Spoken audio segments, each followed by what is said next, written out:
You as a real estate agent and a business owner are going to have hires that just don't work out. And we're going to talk today about how do you properly handle that. Linda, one thing that I see, having talked with teams and coaching and consulting is that they will quote unquote break up with a hire and then never talk to them again. Yeah. Tell us, why is it important to stay in relationship with those hires that might not work out? Because I lead a lot of people and I get to see a lot of relationships. One of the things that I see, Sarah, is they actually cost themselves opportunity.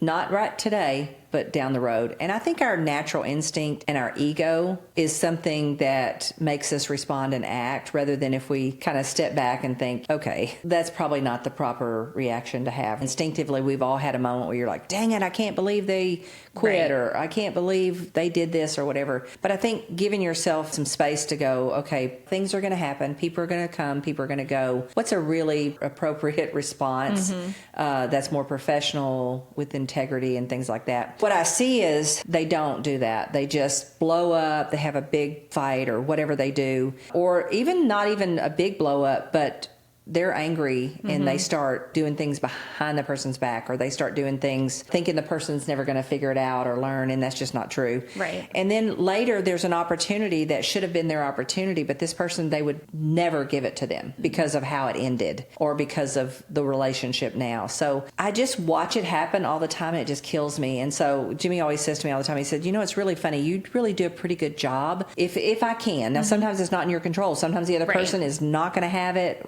They're upset and they're going to, no matter how professionally you tried to do it or whatever, they're just not going to be happy about it. For the most part, I've even gone back in business with people because a lot of times, again, if you start out by hiring talent, you probably just have them in the wrong role, or maybe it's the wrong timing for them. Right. So you want to leave that open because you can come back to that relationship and do something else with that person. I don't think people think like that in the moment. And even if nothing ever came from it, you can just walk around freely knowing that you don't have a bunch of baggage with other people. That is not fun. I mean, anytime I've ever acted inappropriately with a human, I've carried it with me for years. It's just not good energy. It doesn't do me any good. And I want to go back and change it and fix it. And matter of fact, recently I did. I went back to someone and said, you know what? I didn't seek first to understand. And this was years ago.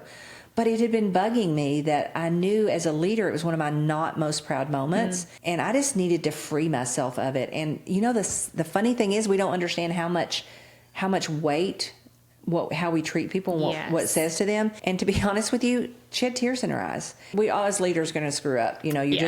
I'm a different leader today than I was 10 years ago, right? What are we going to do to try to do it as professionally as we possibly can and realize that people make decisions for their reasons. They're not doing something to you on purpose. They're doing them for their reasons. Yeah. I've seen you, the situation that you're talking about. I've actually watched you see something not work out and then go back into business with somebody and recognizing, okay, well, wow, maybe we didn't do our due diligence in putting that person in the right spot. Right. And so being able to identify, I love the question that you always ask, like, where's my DNA in it? Starting with that self-awareness, like, where's my DNA? And then once you see that, you can see it from a different perspective. When I think about the relationships that I've been in with people and if they've not gone well, at the end of the day, we're bigger than our jobs. We're bigger than, we're human beings. And this being is going to go into the world and engage and interact with a ton of other human beings. And so how do we leave our mark on people positively, even if it might not have ended well in that specific role? Well, and I always like to say to people, your dreams and your goals have to be so much bigger than one person who doesn't work out or you have to part ways with. If your dreams and goals are not bigger than that, then something's wrong. But unfortunately, especially in the real estate world, because that's what you and I deal with so closely, I watch a lot of top agents burn the bridge, and it just kills me to see that happen for both sides, because I just think that is just so not necessary. But I think that's people that are just really kind of all about more about ego than we go, as Gary would say. And so I don't really know what makes people do that. I think it's our human nature to do it, but I think over time, I don't know, maybe they need a little more Jesus. I don't know what they need, but something, so that you stop responding in that way that really isn't helpful or healthy for anybody. Yeah. Linda, I enjoyed our conversation around discussing how important it is to stay in a relationship, even if a hire doesn't work out. I'm Sarah Hawkins. I'm Linda McKissack. We're made for more, and so are you. And we're here to help you do that by attracting, developing, and expanding your world. Be sure and hit that subscribe button so that you can catch us on the next video.